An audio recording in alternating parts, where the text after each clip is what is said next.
Welcome, everyone. We are going to get the webinars with Kari Anderson started. Thank you for joining. A few things before we get started with some housekeeping. If you are having technical difficulties, you can message me, Erica Rice, the panelist, and I'll try to walk you through it. And to introduce yourself or respond to the group, please use the chat function on the bottom of your screen. If you have a question for Kari, you can submit it through the Q&A at the end of the webinar or during the webinar, and we'll do our best to answer as many questions as we can. And lastly, if you could please silence your cell phone and spend this 30 minutes focusing on your nonprofit. We are all guilty of multitasking on a webinar, but I know you'll learn a lot from this content and enjoy the presentation from Kari. It's my pleasure to introduce Kari Anderson, Principal of NCITE Consulting.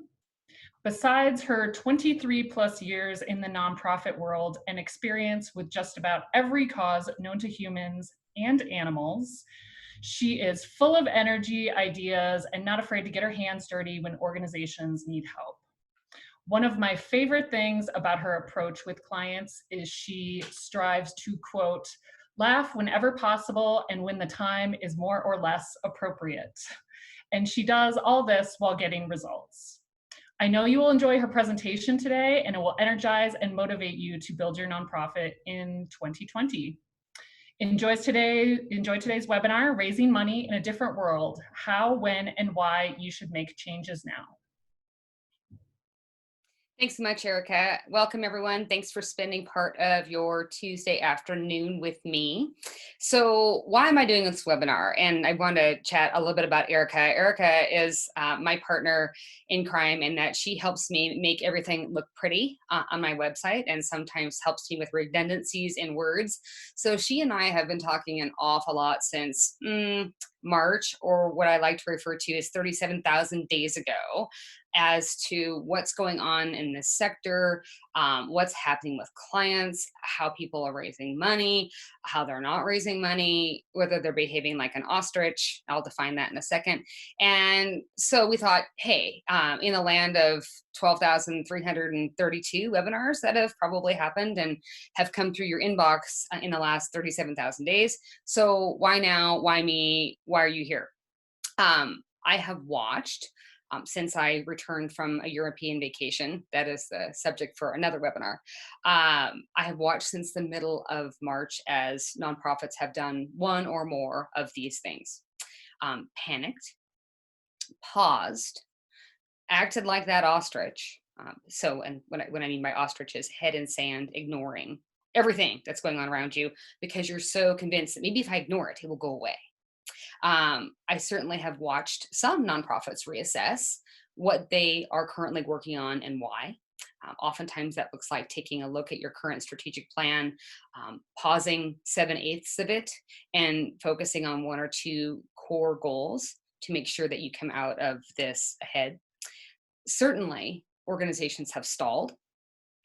I've watched what I would call gimmicky fundraising happening, either because of some technology glitches or because we're reacting so quickly to what's happening that we haven't had time to think about how we're raising money or what we're doing to raise it.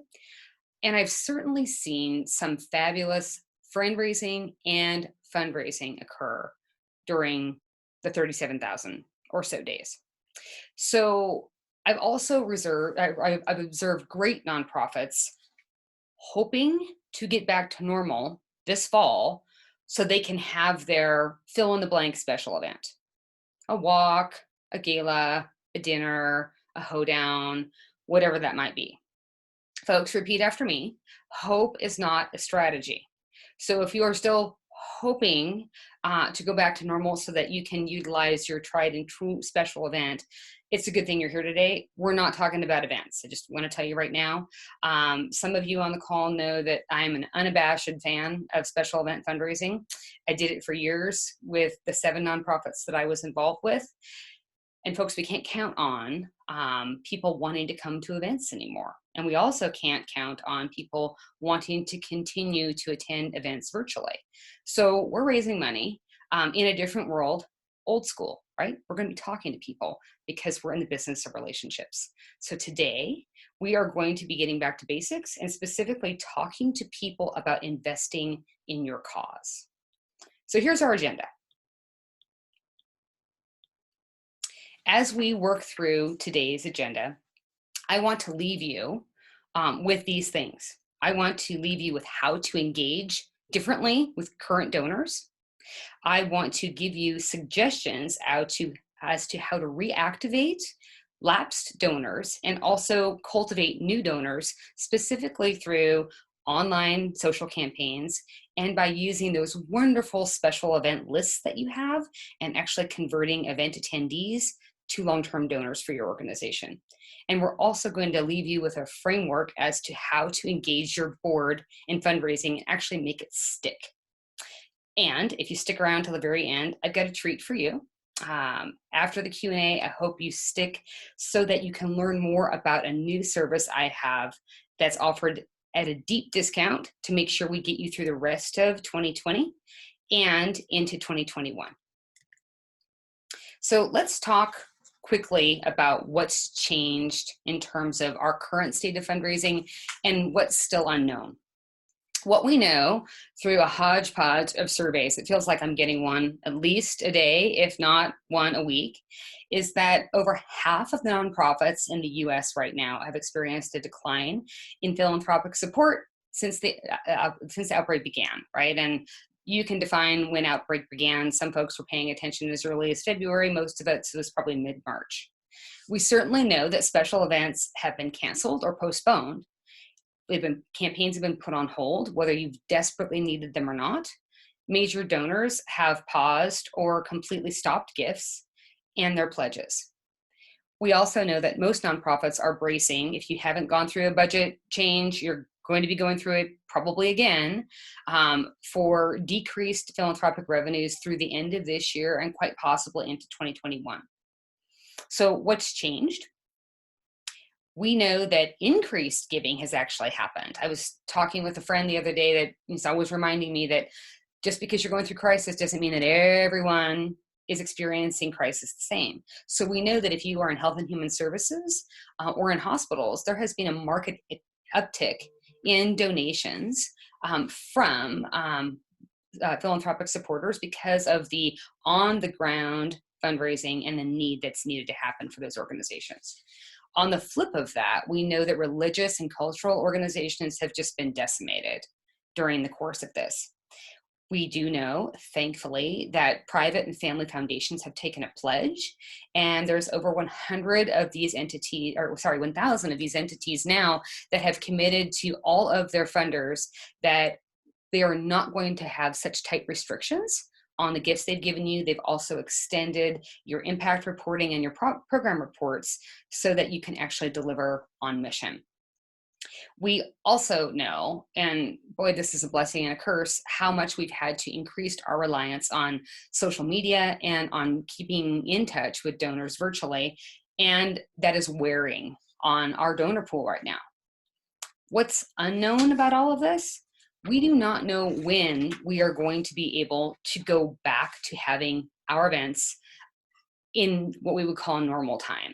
Erica and I talk about this often. I think I stopped referring to getting back to normal about 2 weeks into this. I would call it instead getting to different, because our world is going to be different. And as much as I pine for going to a great dinner auction, as much as I pine for being able to go to an event where I can get down and dance, I don't know that all of our donors, especially if we have an aging donor base, are going to feel comfortable coming to our events again. And I got to tell you, lots that have talked to me have said, man, me getting gussied up and going to a virtual event online was fun for a bit, and now that's not so fun.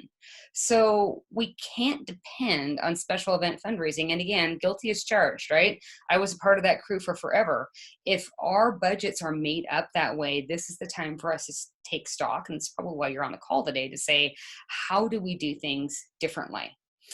You have to know as a baseline for today's conversation that our ideas for fundraising in our different world are not different. We are in the business of people, and people give to people that they know and trust, that are transparent, and that share often what that investment is allowing them to do.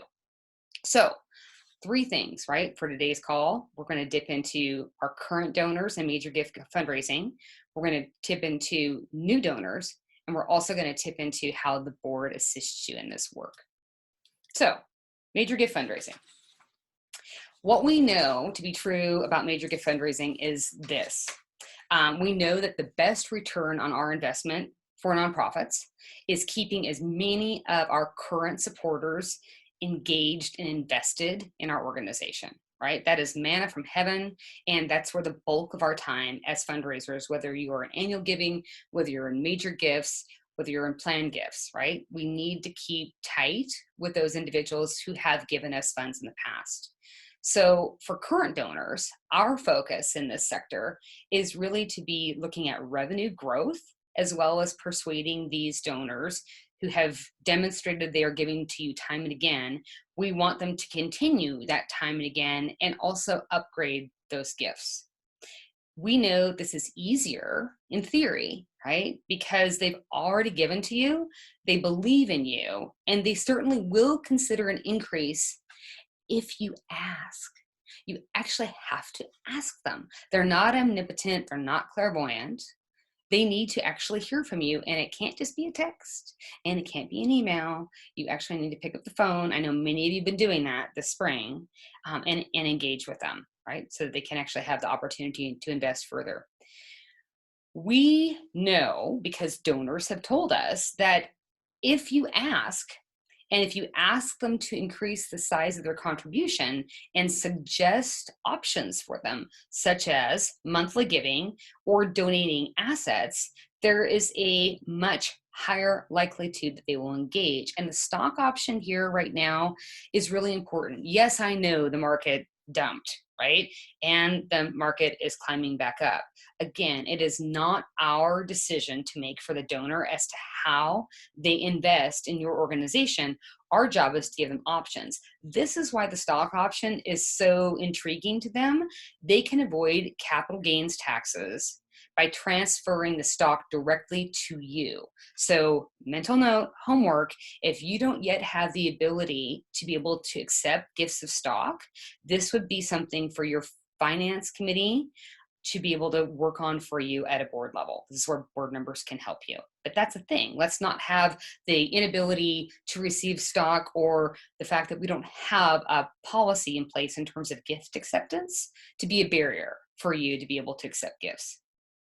It's also really important when we're talking about our current donors and our major donors to be looking at your plan, your stewardship. Sometimes we call it your donor relations plan.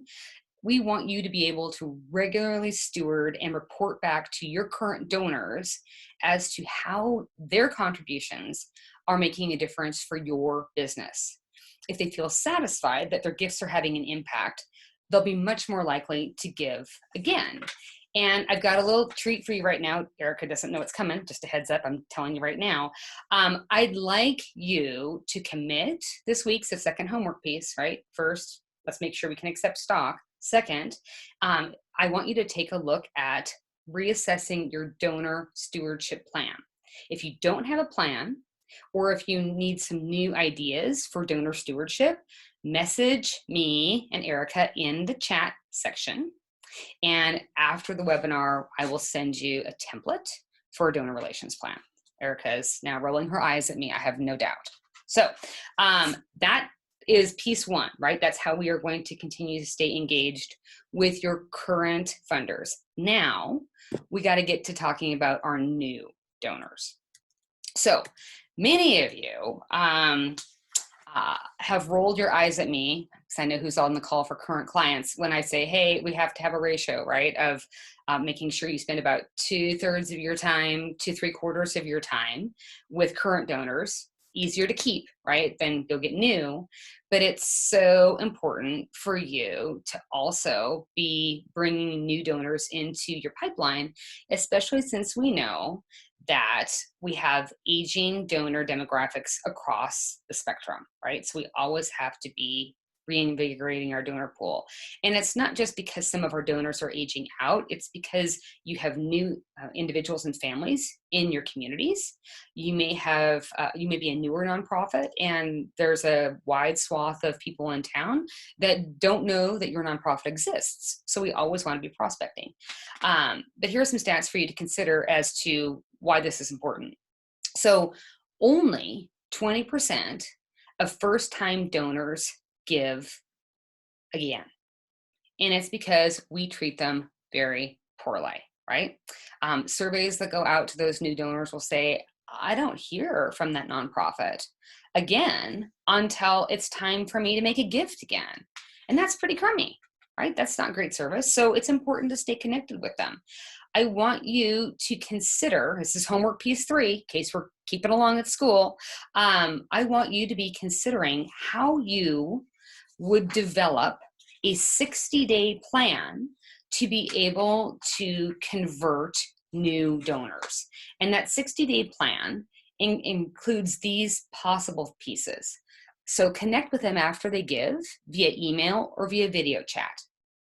Talk to them more about your organization. Ask them about their interests. And here's a money question. And the money question means it's meaty. Why did they choose your organization to contribute to you? Those answers are fascinating, right? Towards the tail end of that 60-day little piece and part, invite them to engage differently in your organization via volunteerism, right?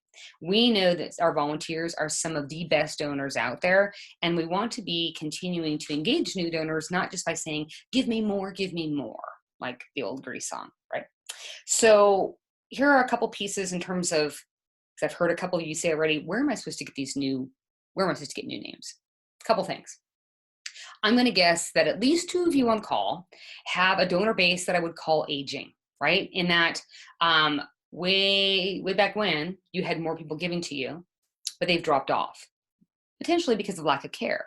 So why wouldn't we want to go back in the last 3 to 4 years and look at donors to reinvigorate? So there's option 1. Option 2, with all of the giving days that we've had out there, good heavens, Wyoming Gives is coming up July 15th. We just had another International Giving Day in May. Idaho Gives happened a couple weeks in May. We have Give Big for the Seattle area that happens in May.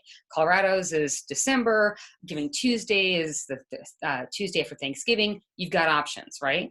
When you actually choose to participate in the Giving Day, set some parameters for yourself in terms of a goal for how many new donors, a goal for the volume of gifts. Maybe it's how many gifts of $20 to $50.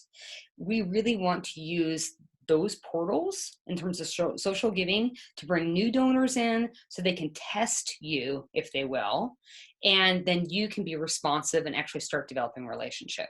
So that's piece 2. Piece 3, in terms of new donors, I'm going to guess that any of you on the call who have a special event, who either has or hasn't happened this year, if you were to go through your event attendee lists, at least 3/4 of them are not annual donors of yours. They have come to the event, but we have not done great work with them in making sure that they actually can convert to becoming an annual donor for you. So there's your new donor pool. Now, last but not least, how the heck do we get the board involved with this? A couple things. I'm sure you know, at least I'm hoping you all know, that one of the board's core responsibilities is fundraising. And I'm hoping some of you are nodding your head. This is why fundraising is so important from a board perspective. They act as a risk manager for the organization. They also are responsible for legal and fiduciary tasks and responsibilities, specifically having to do with your budget. So if they have to manage risk and approve the budget, then they ought to be involved in how money is raised, because it all ties together. My guess is that we haven't taught them, right? And with the collective we, that's me, right? I was also one of those issues.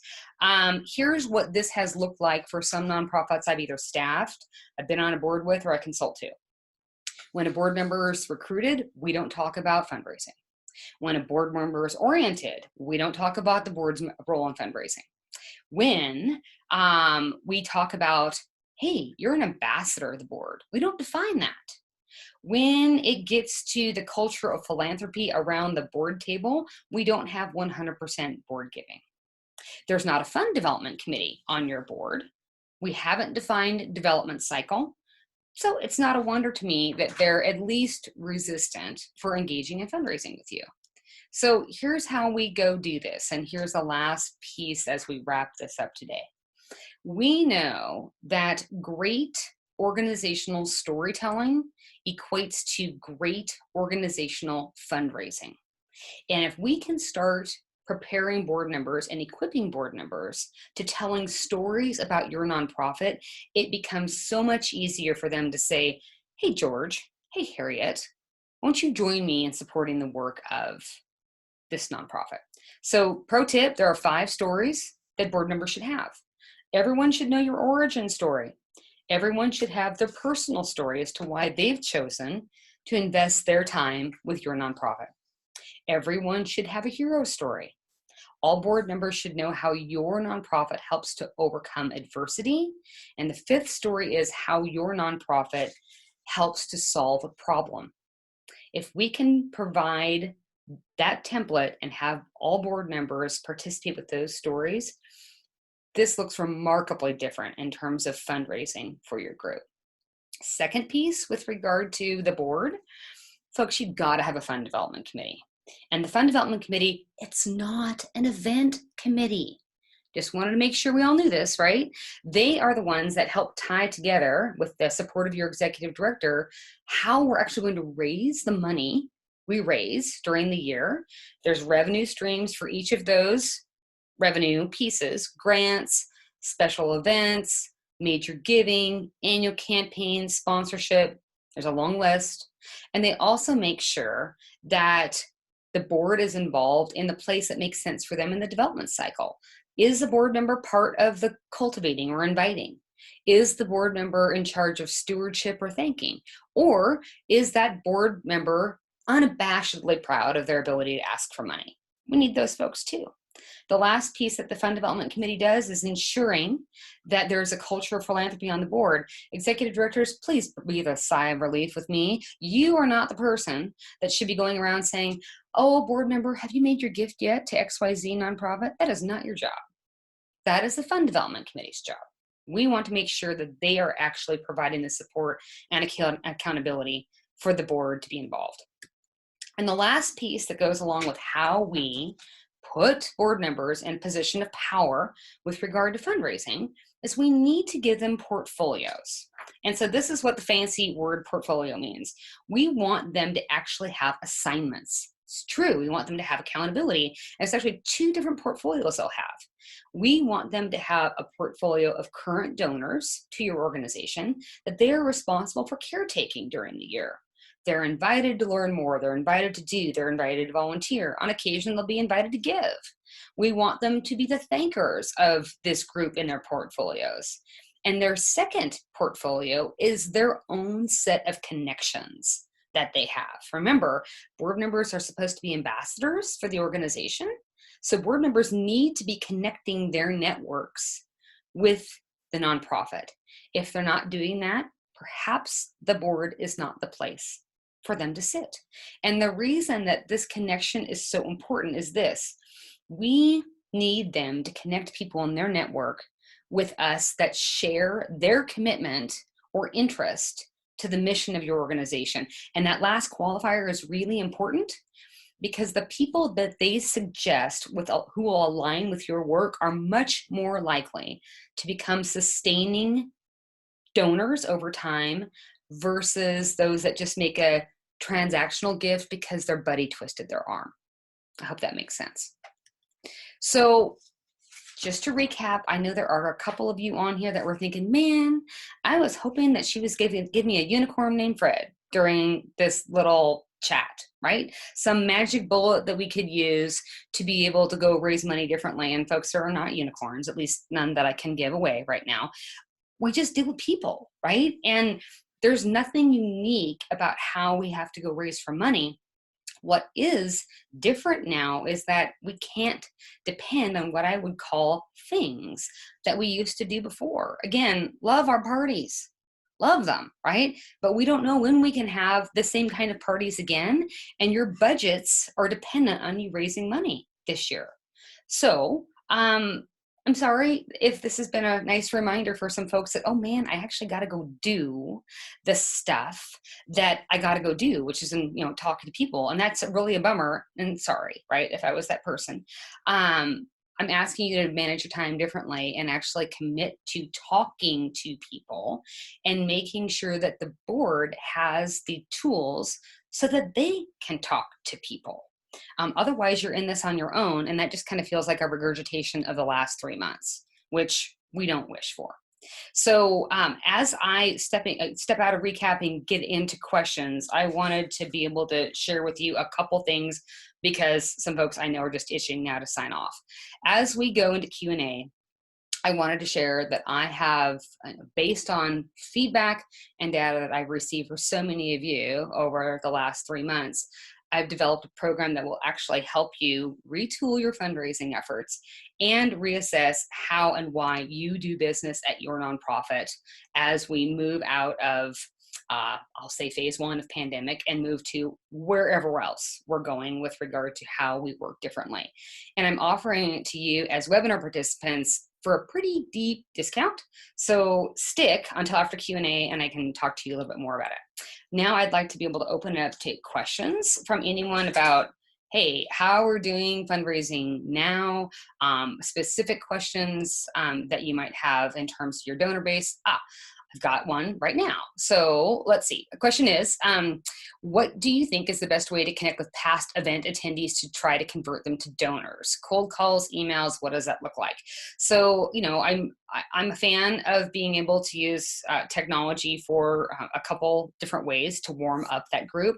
What I would say to answer this question is, if it were me and I couldn't have an event or hadn't had an event in a while, I would send an email to them. I would let them know purpose of it, right? That we hadn't done our job to the best of our ability to make sure that they knew what their gift from the event did for the organization and how they continue to be impactful for your group, and that you'd like to start a conversation with them. You can do that via email, certainly.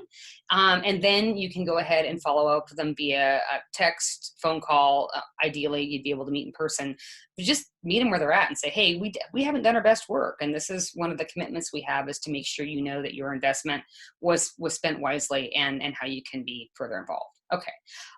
How soon after the first donation and then some other engagement would you ask again? So rule of thumb, right? The old rule of thumb was, hey, 7 touch points before you ask. And I think you can bump that up if you have a pretty consistent record of communicating via a multitude of channels, right? If you know that that individual hasn't received any communication from them again, then please don't ask right away. So if it were me in your shoes, I would be asking once a quarter right now. Okay, next question. If we give our board members a list of our members and supporters to cultivate, should we include the lists or the amount those folks have given in the last year, or should we keep that anonymous? Yeah. But that's a great question. Number one, I think transparency is really important. If the donor has requested anonymity, it doesn't matter to me whether they're a board member or not, then you would give them anonymity. That's the deal, right? I think as you get more sophisticated with this, you can be giving individualized lists to each board member to help them with the sensitivity of the information. And this is a great time to remember, folks, every year your board needs to sign a confidentiality agreement, right? Because they're going to be dealing with data, and they need to make sure they understand that is for their eyes only. It's not for a conversation with their spouse. It's not for a conversation with their girlfriend over drinks. It's not often for conversations with other board members if they're not engaged with this. So I hope that's helpful.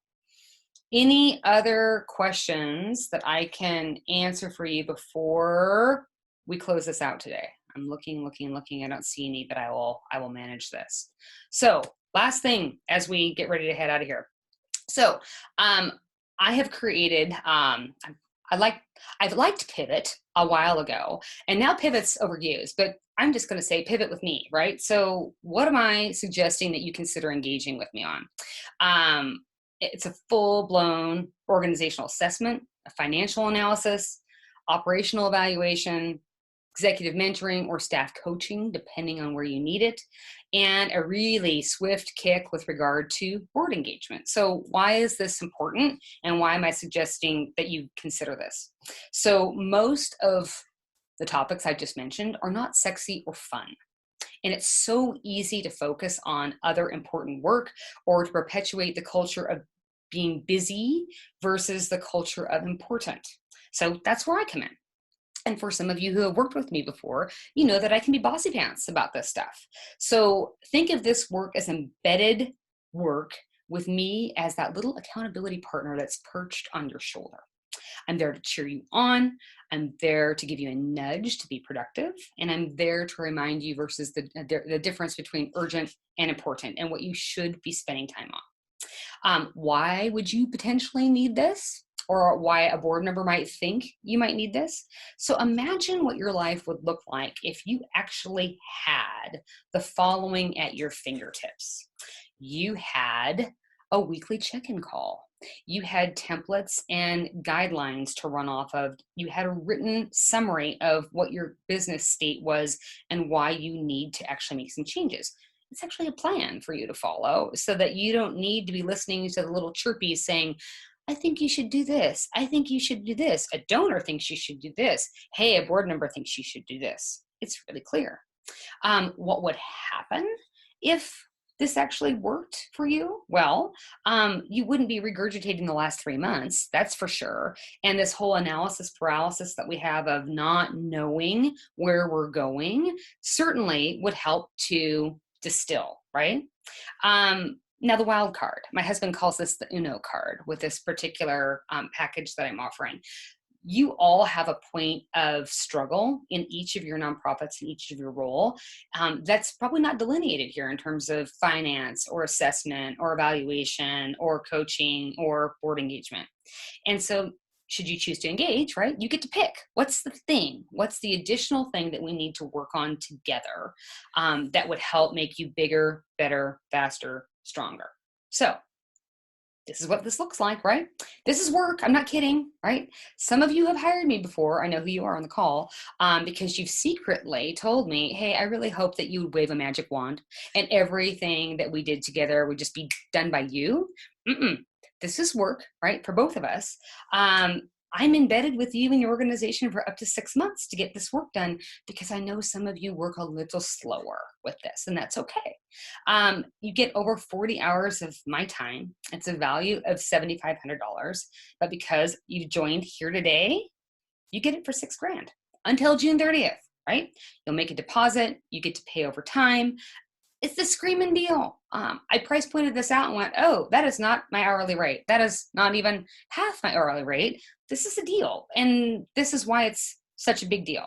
You certainly did not you didn't plan for the pandemic this year. You didn't plan for the downturn. You didn't plan for your budgets being cut. You certainly didn't plan to have to furlough staff. But you do need to invest. I think the adage is you got to spend some money to make some money, and you need money to be able to deliver on your mission. Having an assessment and having a clear work plan, especially for those of you who don't have strategic plans right now, is really important. And I have a favorite Franciscan nun that always reminds me, Kari, no money, no mission. So after July 1st, this will pop back up again to $7,500. So as you get ready to leave, what's your next move? Here's the link. That's fancy. Erica did this for me. I'm not this good at tech. This is the link that you can click on to be able to register and get your first 15-minute call with me to work through what's the wild card, what does payment schedule look like, what do we want to be achieving by the end of our time together in 6 months. I am so happy that you were here with me today. I am more happy That's a fabulous phrase on a Tuesday afternoon, for the work that you do in this sector. And I'd love you now to hop off the phone and actually get to implementing one of the three, right? New donor, current donor, or board work in order to change your trajectory with regard to fundraising this year. Thanks for your time, and I'll look forward to working with you.